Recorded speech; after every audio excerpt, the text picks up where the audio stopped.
Whispers from the shadows. The Epstein files that Democrats couldn't quite spit out December 2025.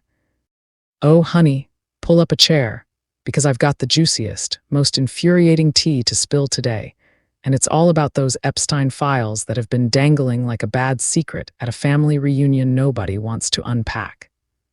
You know the ones, those dusty stacks of paper and digital dirt that could blow the lid off how the rich and slimy really play. And why, oh why, haven't the Democrats just handed them over like they promised?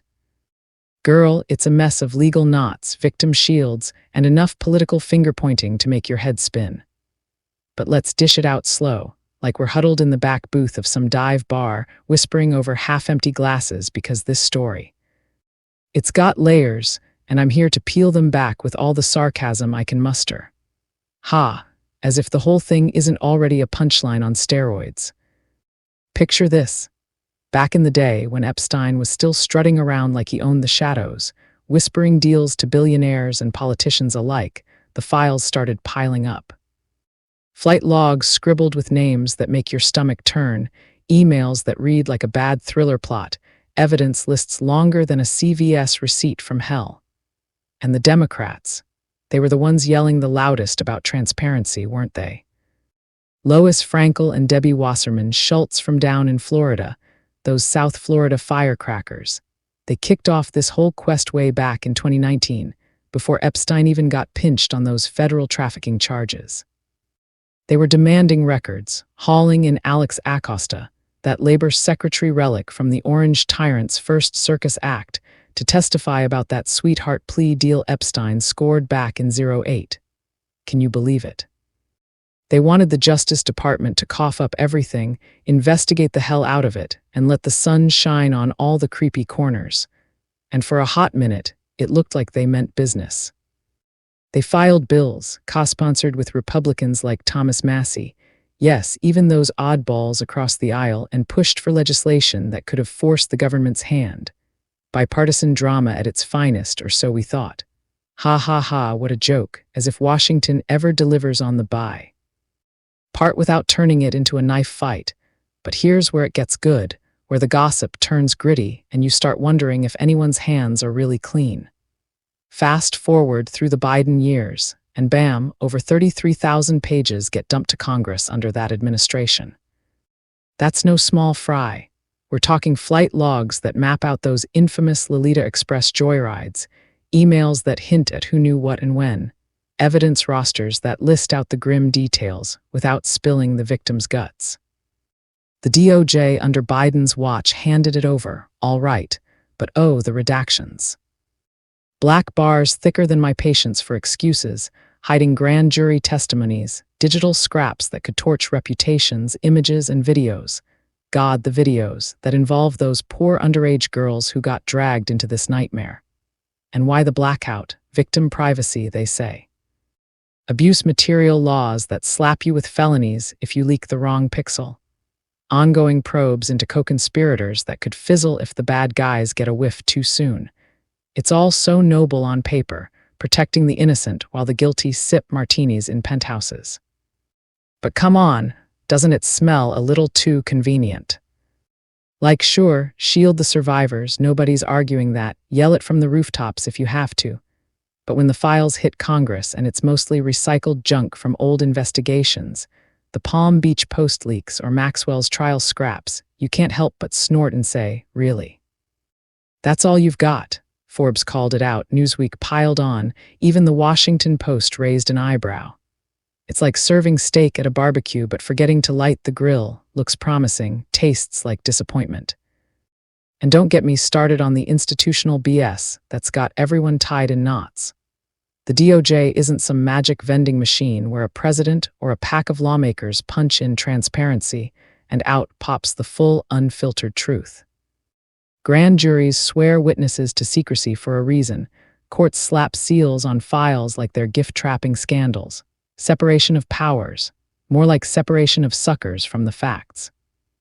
Even when Democrats held the reins, they couldn't just flip a switch because legally, you're wading through a swamp of appeals, ethical tripwires, and that oh-so-holy Victim Protection Act. Remember Ghislaine Maxwell's endless courtroom tango. Appeals dragging into late 2024. Fresh investigations bubbling under the surface. Frankel herself said the DOJ told them to pump the brakes or risk tanking the whole Maxwell takedown. Pushes for records got rerouted to Palm Beach judges, strategies that take years because apparently justice moves at the speed of bureaucracy on sedatives. Wasserman Schultz laid it out plain. They legislated to shield future victims, balanced oversight with not screwing over the courts. Noble. Sure, but effective? Laughable when the new drops in 2025 turn out to be emails we've half seen before, court docs from dusty archives. Nothing that screams bombshell except in the echo chamber of partisan rage. Now, let's crank up the sarcasm dial to 11 because here's the real kicker, the politics of it all, that slimy underbelly where everyone points fingers like it's a game of hot potato with a live grenade. Democrats hand over volumes to committees, but public release, crickets or close enough. Lawmakers dangle delays to dodge justice interference, lawsuits from the elite who don't want their dirty laundry flapping in the wind, civil liberty headaches that make lawyers salivate, and the opposition.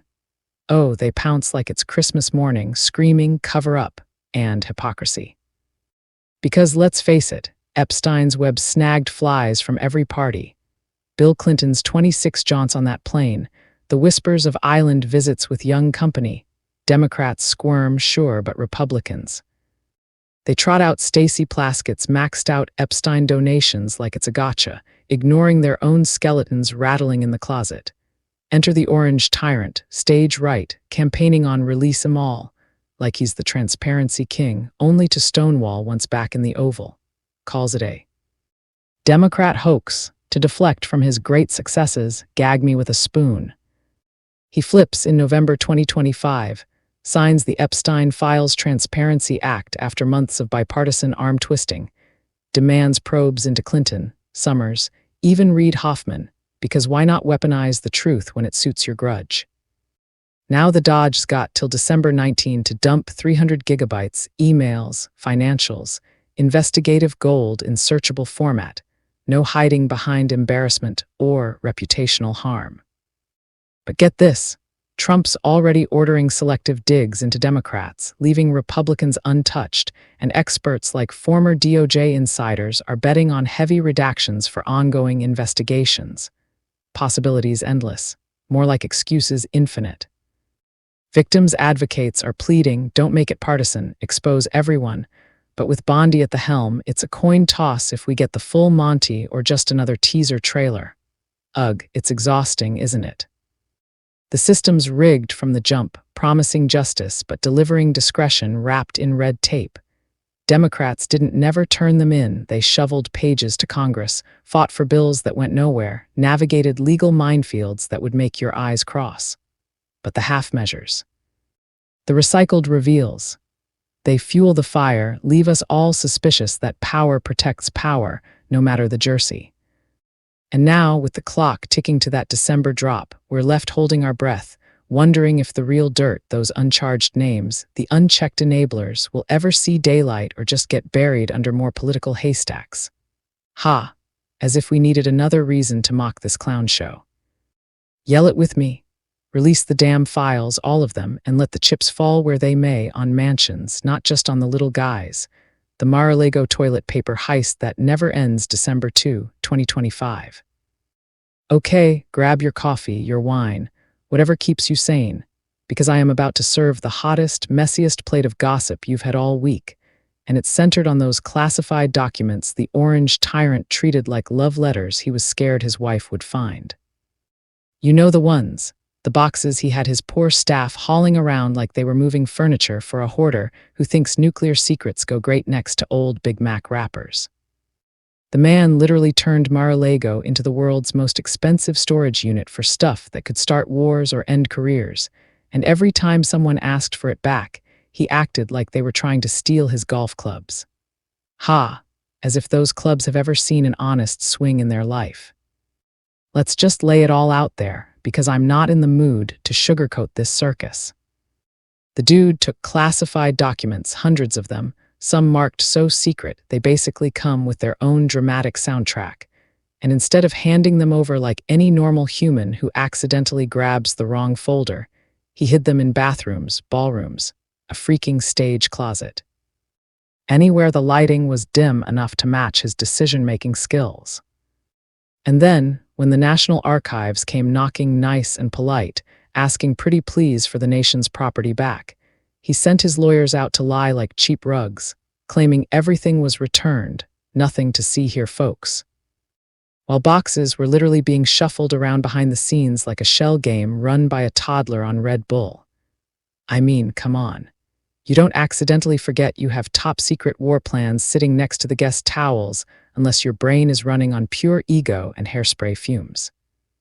And the excuses, oh my God, the excuses were comedy gold if they weren't so terrifying. First it was, I declassified them with my mind, which sounds like something a drunk uncle says at Thanksgiving before he starts arguing with the turkey. Then it was presidential records, mine now, finders keepers. Like we're talking about a lost mitten and not intelligence that could get people killed. Then, when the FBI finally showed up with a warrant because surprise, surprise, lying to the government is still a crime even if you used to live in the White House, he screamed witch hunt louder than a toddler who just got told no more cookies. Witch hunt, please. The only thing being hunted was common sense, and it's been missing since 2016. But here's the part that makes me want to scream into a pillow. His followers ate it up. They actually stood outside Mar-a-Lago waving flags and screaming about freedom while the man inside was treating national security like his personal scrapbook. You want to talk about cult behavior? That's it right there. Imagine defending someone who thinks it's fine to store submarine secrets next to his golden toilet. Imagine thinking that's alpha. No, baby, that's not alpha, that's reckless, that's dangerous, that's the kind of stupid that gets countries in trouble. And the worst part, he knew exactly what he was doing. You don't hire lawyers upon lawyers upon lawyers. You don't have your valet moving boxes at midnight. You don't tell your staff to lie to the FBI unless you're fully aware you're in deep and drowning fast. And don't even try to come at me with the "But Hillary's emails nonsense because I will laugh you out of the room." We investigated that for years, we had hearings, we had kamai, we had everything short of a public exorcism, and guess what? No boxes in bathrooms, no midnight evidence shuffle, no lying to federal agents on camera. The comparison is so weak it needs life support. This wasn't carelessness, this was arrogance on steroids. This was a man who genuinely believed rules were for peasants, and he was the king who could do whatever the hell he wanted, consequences be damned.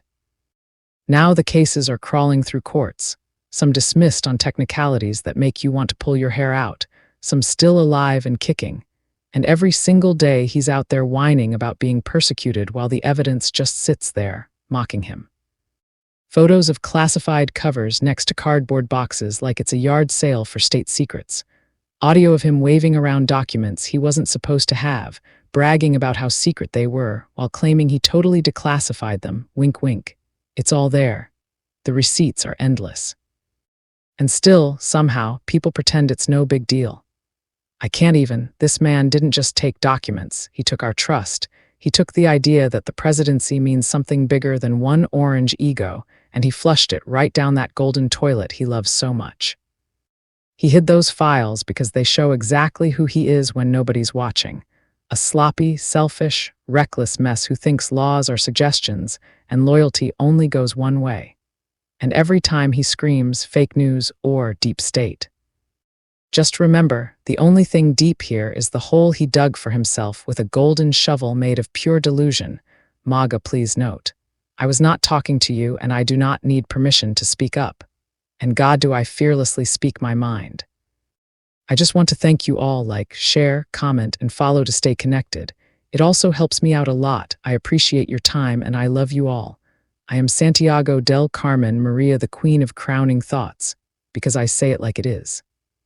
Crowning Thoughts, True Speaker, copyright 2025 by Santiago DC Maria, is licensed under Creative Commons Attribution Non-Commercial Share, alike 4.0 International.